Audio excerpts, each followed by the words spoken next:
Reading 54 from the Psychological Commentaries on the Teaching of Gurdjieff and Ouspensky by Dr. Maurice Nicoll, Volume 2, Birdlip, January 7th, 1945.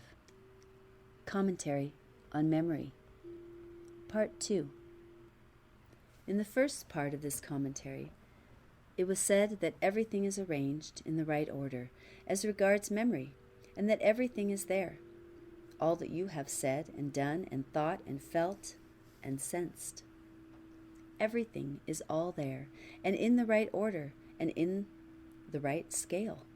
That is, the unimportant things are arranged on one floor in the house of memory, and the unimportant things are arranged on a lower floor.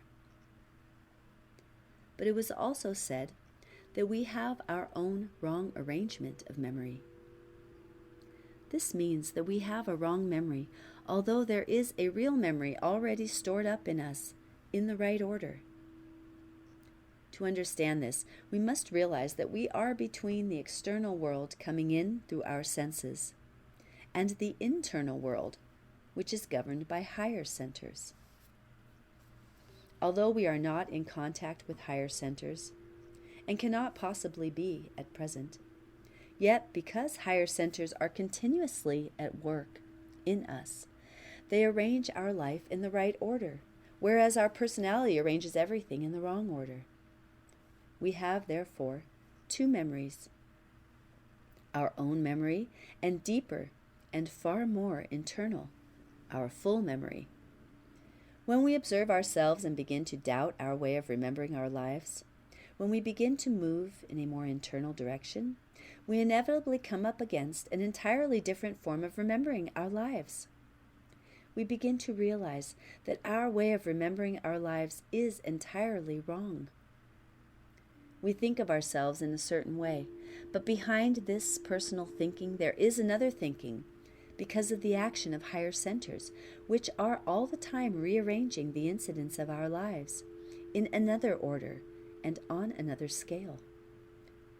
So there are two memories, one that we have access to in an ordinary sense, and another that we have not access to at present.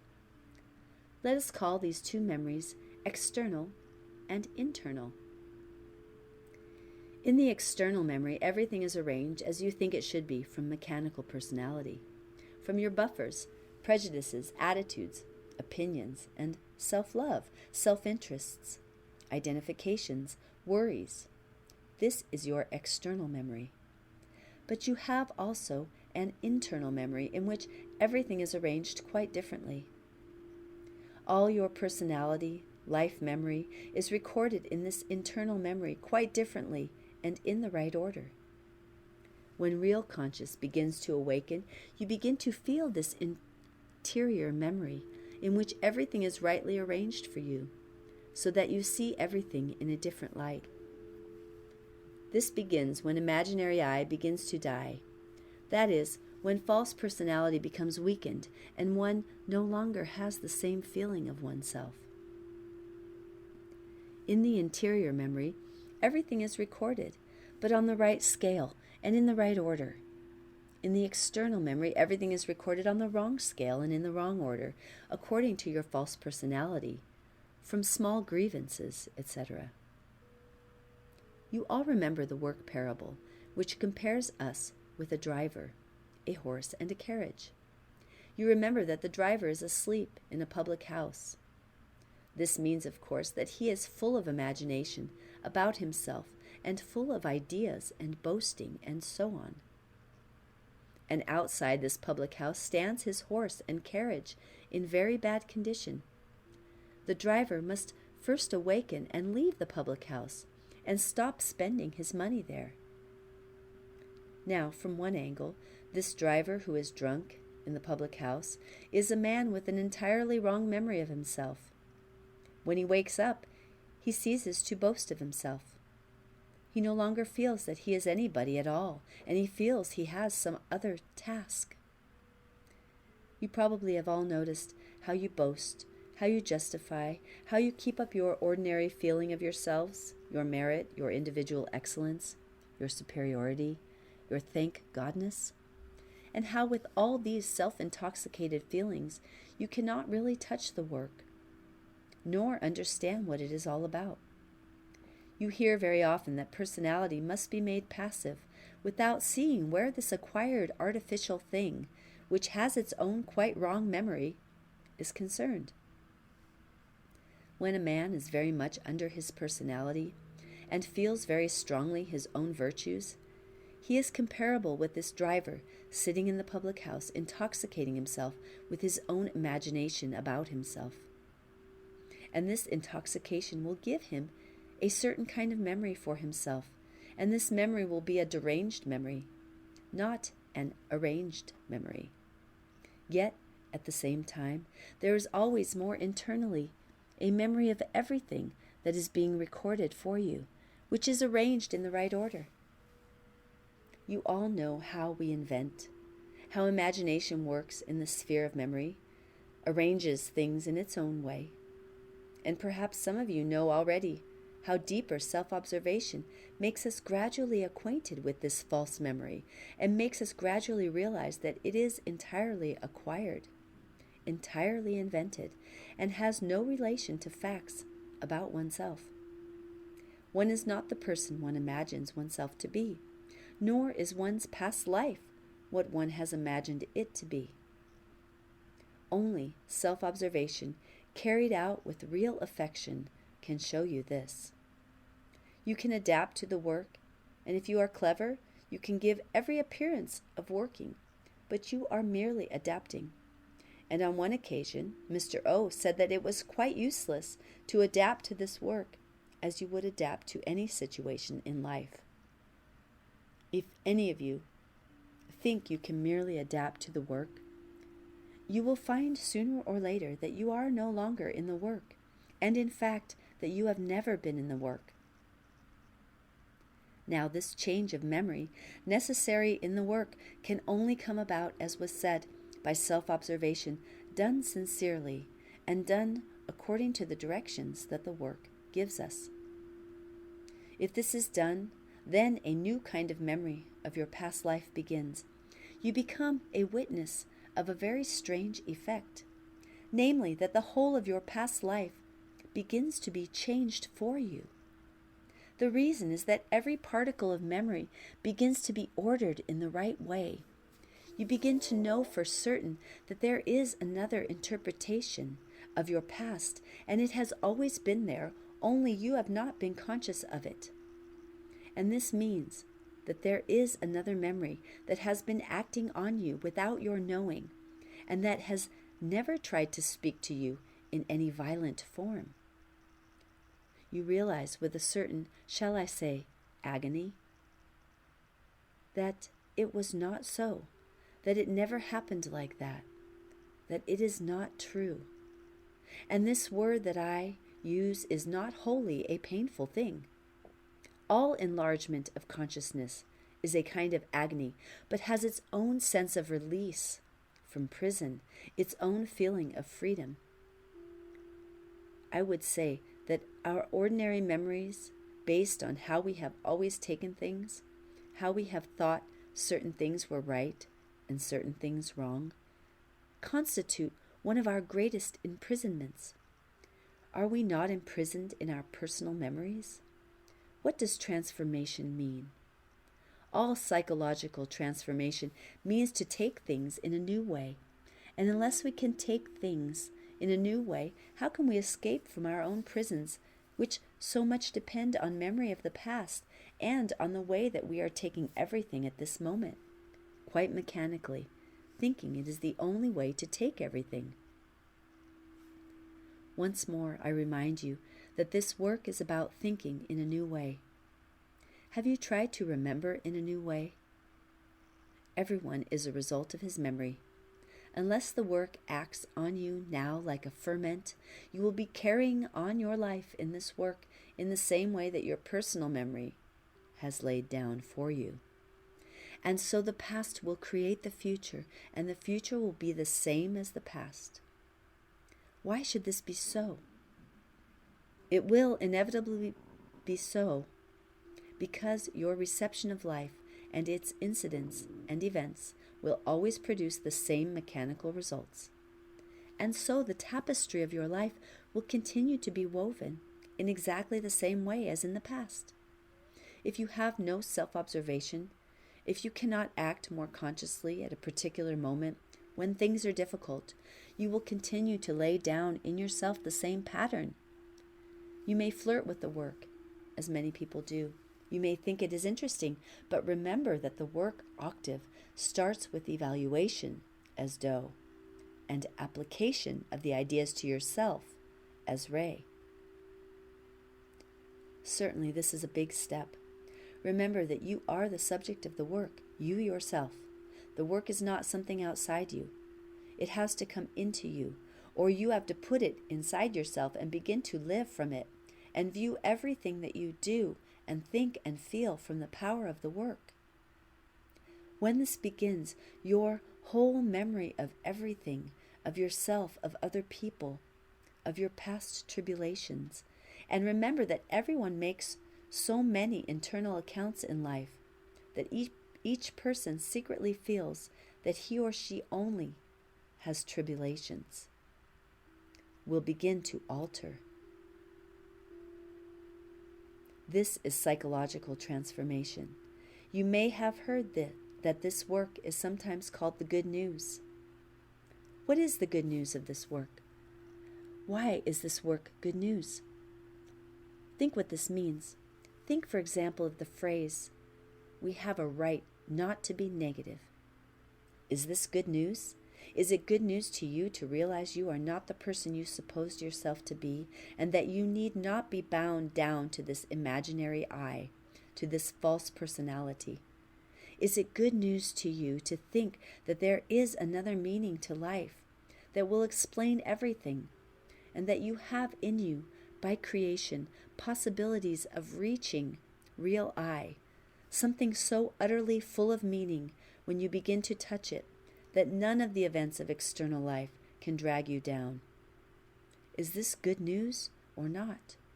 Or do you prefer to remain glued to life and all its tragedies, all its continual uneasiness, all its feelings of dissatisfaction? Does it give you something to hold on to when you realize that this work can bring you to a new feeling of why you exist? Now, unless you change your memory, you will not change your habits of feeling and thought. The present feelings and thoughts you have are mechanical and are based on your mechanical memory. Like everyone else, you take all that for granted. The trouble is that you think it is right. So the memory of your habits of thought, of opinion, of feeling, make you go forward into life and its changing events, always in exactly the same way. You see neither the idea of self-remembering nor the idea of the continual mechanical making of internal accounts. You do not see your negative attitudes or your negative emotions or your definite forms of identifying. You see neither the fact that you have many different eyes, nor the fact that you are a different psychological machine always reacting in the same way. What an extraordinary thing it is to realize this machine in oneself, in which one sits passively and which drives one through life by itself. It is very good news to hear that there are forces with which we can make contact that can alter and ultimately transform this machine that we take as ourselves. Now, every moment of consciousness, every moment of insight through self-observation in the light of the work, every sudden moment of seeing what a fool one is in different ways, not only alters the future, but alters the past. It begins to rearrange the memory of the past in a different way. That is, in a way that corresponds to the internal memory, where things are rightly arranged in value, in scale, in importance. Have you ever thought how you act on such very small truths that are nothing more than opinions as a rule, and how little attention you pay to the truths this work teaches, which are of a quite different order? We always have amongst us the problem of the person who feels that he or she has done his or her duty. This is, of course, a self-complacency, or call it what you like.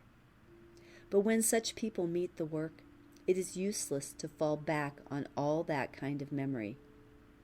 The work is something new, and no matter what you have suffered in the past, or what distinctions you have gained, or what efforts you have made, or what life rewards you have obtained, or in fact, whoever or whatever you are, this work is a new starting point and is about something quite different, a second education that refers to our real meaning on this planet.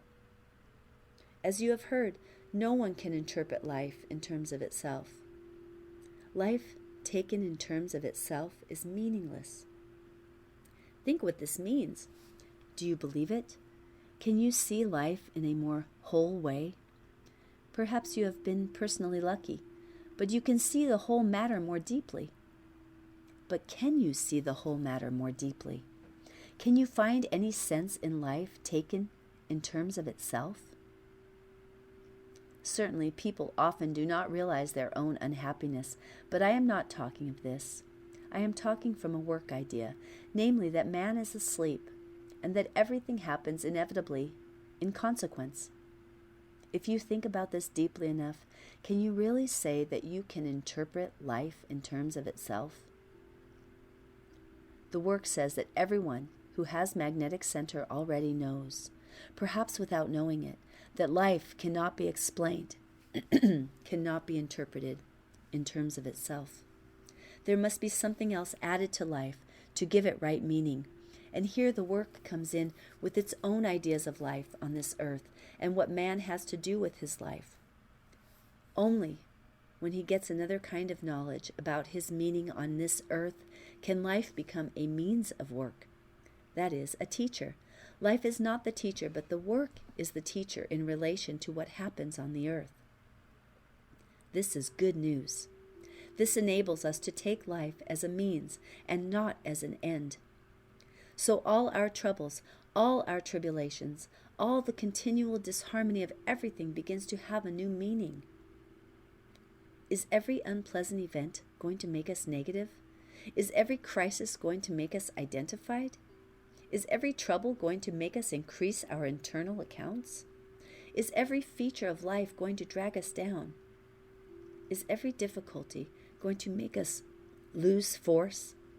Do we expect life to be always as we wish? Or is there an entirely different range of ideas and work that can eventually meet all these different situations that mechanical life creates every moment? We have to make a boat in which we can sit and not be swamped. We have to make oars and also a rudder. Or to take another illustration, we have to make a raft to cross a very difficult stream. But we cannot make either the boat or the raft. We have to find one that is made for us and get to it. Conscious humanity has always worked on mechanical humanity and given boats, rafts, arcs in which to cross. If you feel this work enough, if you really want something to carry you through life, then you have already something made for this purpose. Getting into this boat or raft or ark depends on creating a new memory. If you can remember this work, if, for example, you can remember not to be negative when it is very easy to be, you are getting into this vessel, and you will find it supports you from this continual drowning which takes place every day. Work memory is very different from life memory. I remember G saying one night, remember, remember, remember, remember why you are in the work. Why are you in the work? Why are you here? I have often thought about this, and I thought very much at the time when he said it. I realized that one could get nothing of the work save by wanting it quite genuinely. Certainly many mixed motives may exist, but nothing is recorded in the memory, save through affection. And so no real work memory can arise in a person unless there is affection for it. What you love you remember, and love never sleeps. Many other sides of us may sleep.